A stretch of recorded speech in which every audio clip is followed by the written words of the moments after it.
Oh yeah, that was Hank Williams Jr. Country Boys Can't Survive.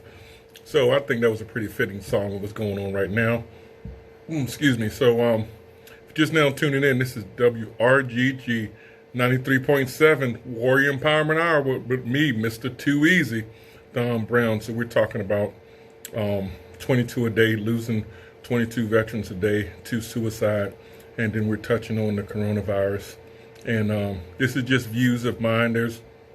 I don't speak for every veteran. I don't speak for anyone. I just give my opinion on my on what I've done research on and what I've lived. You know, the time before the military, time during the military, and time after the military, on how certain things, on all things, affect me as a combat veteran, and hopefully something I say can shed some light on how your veteran is doing, and maybe you can get some help for he or she or what they may be going through.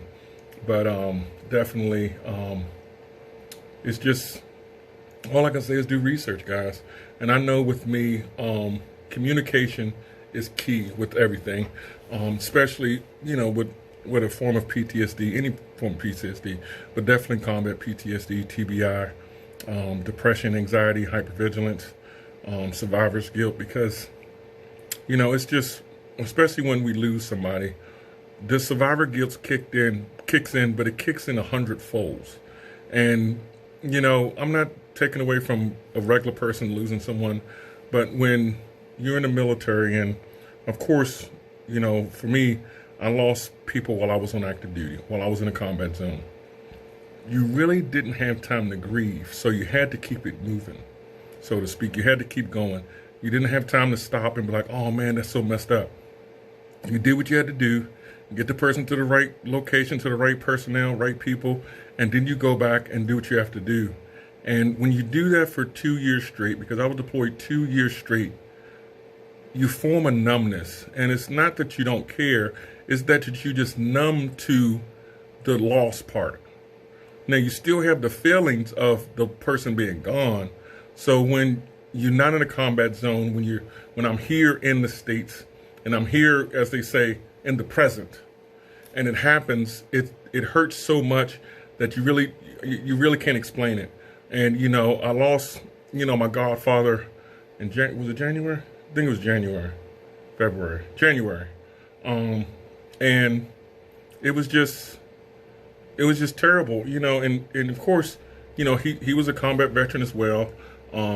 He was in the Army, did Vietnam era, and just being there at the funeral, and it was hard to describe, because I wanted to be strong for my god brothers and sisters and my godmother, so I didn't show emotion. And I wish I could have went up and stood up and talked up there and gave my my interaction, my opinion, but it was just, I'm just so used to just saying, okay, you know what, let's get through this and let's move on, that I don't know how to show it. And yes, I'm working through it. That's just me. I'm working through it, and it's really hard. It really is. So then when you have a battle buddy that takes their life, and then when my brother passed away, that was in the Marine Corps, and I had other battle buddies pass away, it's very, very, very difficult to show the emotion. It's very difficult to show it on the outside. Inside, you're torn up on the inside. It was just a battle on the inside. And of course, when people look at me and they're like, oh, dang, I wonder why he's just taking it so cool. Didn't he care? Didn't he love this person? Yes. And that's one reason why I don't know how to show it on the outside, because I have to show the strong front, because that's what I was trained to do. There's nothing wrong with that. It's just, for me, I don't know how I would react if I was to just let it all out. And that's one thing, with me dealing with my treatment team, with prolonged exposure treatment, is I don't know what I would do. So, I've tried it, and it was just so difficult, because it brought things up that just came up out of nowhere, so many emotions. And, I cried and cried and cried for hours and couldn't stop. And that's the fear of mine. It's like, okay, now, of course, I don't know if I can Google it, but I don't think people just cry all day long. But I was just fears like, I cannot stop crying. I cannot stop shaking. What do I do? And it's the unknown. So I'm like, okay, I got to cut it off. I don't want to do this anymore. I want to go back to the normal me. And of course, there is no norm, but that's just me in general. Now, I'm sure there's other veterans that may deal with grief differently, but I know for me, I hurt more on the inside than I showed on the outside. As they say, PTSD, combat PTSD, and TBI are the other hidden wounds, hidden scars, because I don't know how to express it. I really don't, but it takes, my wife to constantly ask me, babe, you okay? You want to talk about it? And of course, in the beginning, it was frustrating. Like, if you ask me that one more time, oh God, I'm going to explode. But I've learned to communicate, even if it's not 100% fully no or yes, this is going on. I'm like, I'm okay. I'm just thinking about a lot of stuff. Okay, boom. She know how to react to that.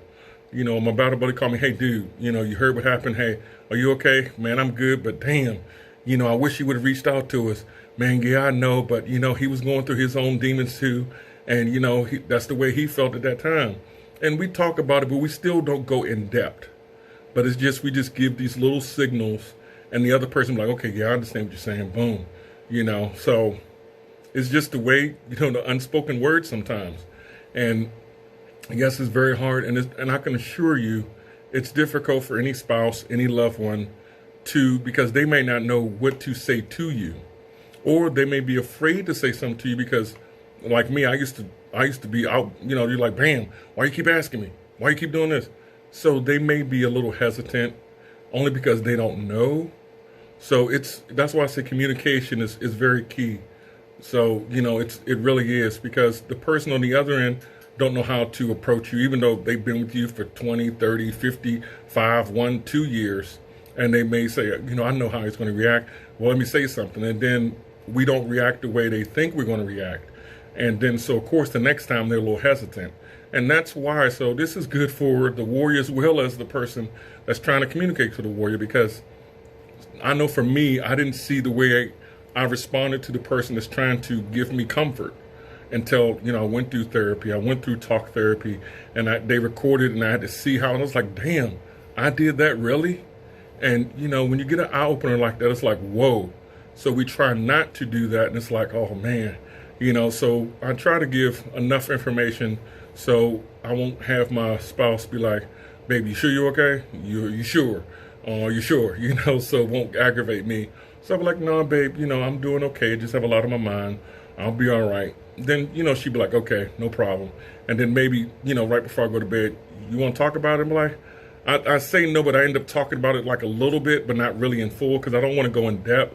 But, it's like, well, I just feel, bad that, he didn't say anything, da-da-da-da. And she's like, okay, all right.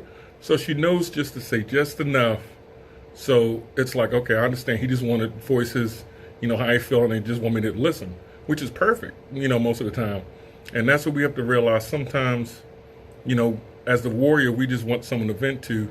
And as the person that's with the warrior, they just have to know when it's venting and when to probe and ask questions. And that is very difficult as well. So, with that, it's just trial and error. That's all I can say is just trial and error. So it's nothing, a person can do wrong in my eyes or do right. It's just, you got to play it by ear, because no one really knows. We really don't know.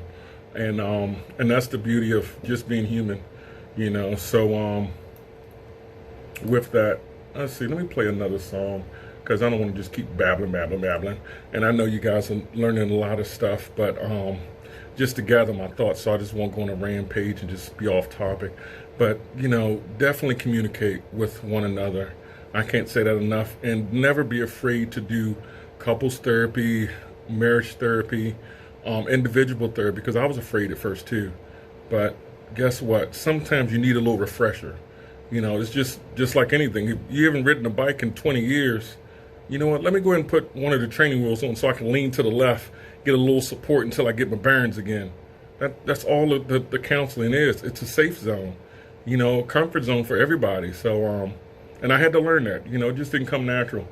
So with that, let me play Diamond Rio, Meet in the Middle, because I think that's good for our communication. Because at the end of the day, we have that person in our life that we know we love and they love us. This is Diamond Rio, Meet in the Middle.